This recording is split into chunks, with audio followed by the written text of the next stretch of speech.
I'd like to welcome Lewis Veale, who will be presenting their Green Team competition project from last year. Lewis has worked clinically as a physician associate for the past 3 years. While starting out in primary care, he gained an awareness for the types of issues that affect patients and their local communities, and he's carried this experience into his role in at Wrightington, Wigan and Lee NHS Trust, where he worked closely with clinical and operational colleagues to improve the urgent suspected skin cancer pathway that you'll hear about today. Lewis is now a lecturer in practice learning at Edge Hill University, helping students get the most out of their clinical placements while continuing to work with dermatology on an honorary basis, improving access and increasing the sustainability of the urgent suspected skin cancer pathways. I'll hand over to you, Lewis. Thank you very much, Rachel. Can I check that you can still see and hear me okay? Yes, we can hear you. Fantastic. And Right, I'll let me stop just sharing my screen so you can share yours. fantastic. Sorry. Thank you very much. No, that's fine. Thank you. I wanted to start actually just by giving a big thank you to yourself, Ioma, and all of the team at the CSH. It's been an absolutely fantastic showcase so far, and hopefully will continue to be with no technical issues. Can you see my screen okay? Yes, can see it. Thank you. Excellent. Right. So, yes. Thanks everyone. Good afternoon. My name's Lewis. I'm going to be talking about our 2025 entry to the Green Team competition from last year, which we titled "Improving Sustainability in the Urgent Suspected Skin Cancer Pathway." I'll try and only take 10 minutes. I promise. I'll be as quick as I can. I want to start by saying a big thank you to our Dr. Bouchan as well. She can't be here today. She's been dragged into some consultant interviews, but she had a massive role to play as well in helping us get this all off the ground. So, as with any good QI project, research project, we started with a problem. The number of referrals we see at WWL coming into the urgent suspected skin cancer pathway, which used to be called the 2-week wait pathway, is increasing year on year. So we can see here over the last 4 years, there's been a 10 to 15% increase in the number of referrals into our service each year. So starting out with 3,600 and increasing almost 600 referrals each year with a cumulative increase of almost 50%. So it's an unsustainable increase year on year. If you look at it there, it works out almost an extra 600 patients into our service each year, which works out about 11 or 12 patients each week. So that's a whole clinic that you'd have to put on, a whole extra clinic every week, every year, and then another one on top of that, and then another one. So it's an almost unsustainable increase. There were some changes made to obviously accommodate for this problem. It's not a new problem. This is a national problem. And in 2024 January, we introduced teledermatology to our service. So for those who aren't familiar, teledermatology services rely on us getting high quality images of patients' lesions that are concerning for skin cancer, and they can be reviewed virtually by our consultant team. The big benefit of this is that whereas in a normal face-to-face clinic you can see about 11 or 12 patients, in teledermatology you can see 24. So there's a really big increase, a really big benefit in terms of the physical numbers you can get through. However, there are some downsides to it. So when thinking about our SusQI project, we sort of sat back and said, let's look at the whole patient pathway as a journey. So I'll be honest, when you're working clinically, how often does anyone think about the journey that the patients take to get to you? My answer to that question was not very often. Patients turn up and then they go home and then we do our bit. You don't necessarily always get the chance to take the time to think about how's that patient got to you. So when we sort of started digging into it a little bit deeper, the journey was actually quite convoluted. So patients would go to their GP practice, get referred on the urgent pathway, and then they would go home. They'd come back to the hospital to have these images taken, and then they'd go home. This was a big sticking point for us. And then after those images have been reviewed, depending on the outcome, that patient might then have to come back to the hospital. So it's several journeys backwards and forwards. We did some digging and get some patient feedback as well. We found out that the average journey that was taking patients to and from the GP practice, to and from the hospital, was 16, 17 miles.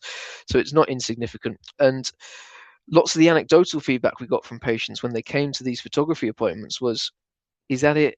It's a very, very quick 5-10 minute appointment. They fill out a questionnaire and they have these images taken, and then that's it. Some people went fantastic, thank you very much, nice and quick. But lots of, particularly the older patients with mobility issues, were leaving after 5 minutes, having taken an hour, hour and a half, 2 hours sometimes to get to us, which was really, really inefficient and really, really cumbersome for the patients. So what did we do? So we sat down and we started with an audit. So we looked at patients from across the year, January 2024 to October 2024, and we did a big audit specifically of patient postcodes. Now, I won't bore you all. I know we've got people from across the country and speakers from across the globe as well, so I won't bore you all with Wigan geography. But essentially, you can see here in our main hospital site, our dermatology team is based at Lee Infirmary, and now we care for patients all the way across the Wigan Borough. We're situated right down in the southeast, and we've got patients all the way up in WN6, Shevington, Standish, Skelmersdale, WN8. Everyone was being dragged, no matter where they were coming from, to Lee for this 5-minute imaging appointment. Understandably, lots of the patient feedback was, can we change this? So we audited over 1,000 patients and found out that the most common places that patients were coming from were these three postcodes: WN6, WN2, WN7. So we took this data and we thought, how can we make this more accessible for patients? How can we increase the equity, especially when you think about the types of patients we get on the urgent suspected skin cancer pathway? 32% of patients diagnosed with melanoma are over 75. So obviously with that comes mobility issues. Lots of these people don't drive either, and lots of these people come with people. So family members, friends, carers, all of these people are having to travel long distances to get to our appointments. This is where we sort of thought, this is an opportunity for sustainable improvement in our pathway. So what we did is we took this data, we took these three postcodes and had a conversation. So the one takeaway that I would say to anyone, if you work in an NHS trust at the moment, is have a conversation with your estates team. Honestly, one conversation with our estates team opened up more opportunities than I would have ever thought would be possible for what we could do. We sat down with our medical illustrators, the people that take the photographs of these patients, and said, right, what do you need? Write us a list. You need a room with a certain size, certain space, certain lighting, room for equipment, room for photography, blank screen, somewhere for patients to get changed. We got this list and we sent it to the estates team and said, anything, have you got anything, what can you offer us? And they came back with 5 or 6 different locations within these postcodes and said, look, we either rent or lease clinic rooms, lots of them in community hubs or GP practices, that are available. And all of these rooms were sat vacant. Friday mornings were really common, Friday afternoons, Monday mornings, all of these places were just sat. The heating's on, the lighting's on, the electric, the gas, the computers are running, the Wi-Fi is running, but they're just sat empty. So we thought, absolutely, we can utilize this space, this space that's already being paid for, already being heated, already being lit. Let's use it. And we set out to measure if we can reduce the amount of travel time for our patients and their family members, increase that equity of access to the teledermatology pathway, and again align with our 10-year plan, the NHS 10-year plan, to move lots of these services into community where they can be. When we measured our impact all through patient surveys, lots of quantitative, qualitative data from patients looking at how far they've travelled, how long it's taken them, what mode of travel did they take, compare it to the hospital site, compare it to the community sites. And we'll start with patient outcomes. Don't laugh at me. 0.1 days faster does not sound like a lot. But when we've got 5,000 patients a year now coming into our service, it scales quite nicely. Lots of these patients, if you can even get seen by 0.1 of a day faster, it will make an impact. Especially now that we're looking at the NHS faster diagnostic standards, so your 28-day, your 31-day, 62-day pathways. Lots of our patients would breach these targets by just 1 day. That's going to make a difference over the course of 5,000 patients. Environmentally as well, there was a huge impact. So we managed to reduce the average travel time, travel distance down from 4.2 miles to the hospital compared to 2.8 miles to the community clinic. And we over doubled the amount of patients that were able to walk to their appointments. So those patients where if you're trying to get to a hospital clinic that's in the middle of nowhere, you just can't get there unless you hop in a car or take 2 buses. People were able to walk to the local GP practice, the local community clinic, significantly reducing the amount of travel time and CO2 that people were expending to get to these appointments. Extrapolated over the course of a year, projected 4.5 tons of CO2 we managed to save just by instigating these community clinics in locations closer to where we know our patients are coming from. There was the social sustainability part of this as well. So 39% of our patients, as we said earlier, come with someone, a friend, family member, a carer. by reducing the amount of travel time and travel distance that they need to get there, we're taking those people away from their jobs, from school, from work, from other care and responsibilities for a shorter amount of time, which means people are going to be more likely to access this service that we have.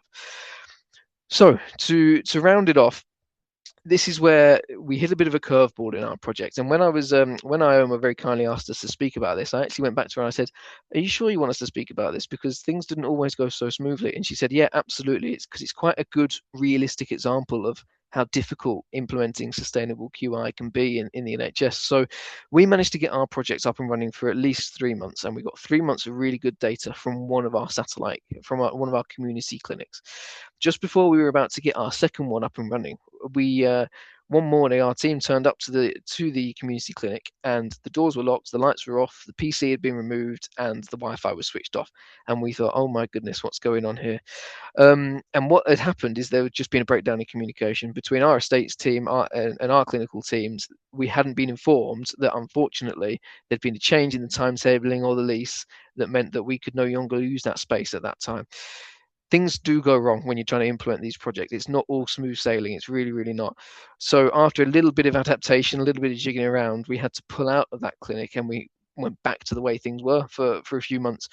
As recently as this week, we've had news that we can get that up and running again, go back to our Friday mornings, and we're going to try and pick it back up off the ground. But across the across those 3 months, we got really, really good feedback from patients. But it led us into the next phase of our project as well. The patients were saying it's great that I can come to this community clinic that's just down the road from us, but wouldn't it be better if I could just get the GP to take the photos and have those photographs of these images, these lesions taken at the point of referral as well? So what we're now offering is we're getting a project off the ground to myself and my colleague are going out and offering free education on taking good quality images to our colleagues in primary care and seeing if we can increase the rate of referrals coming in with images so patients don't have to travel anywhere to get them taken in the first place. So that's a very, very quick whistle-stop tour of our 2025 Green Team competition entry. You've heard from lots of fantastic speakers already, so thank you to everyone that's spoken already. Thank you to everyone that's speaking afterwards as well. Special thanks to our medical illustrators as well, Andrew and Liv, and our environments team. Everyone's been absolutely fantastic. It takes a lot of people to get a project like this off the ground. So thank you for your time, for listening. My email's up there if anyone's got any further questions, and I'll absolutely stick around for the Q&A afterwards as well. Amazing. Thank you so much, Lewis. And thank you as well for sharing the challenges you've experienced more recently with the project stalling for a few months. So we know that barriers and challenges are so common, but it's often something that we can be a bit apprehensive, I guess, to share. But there's so much learning that comes from those experiences and how you prevent them from happening in the future or to someone else trying to implement the same thing.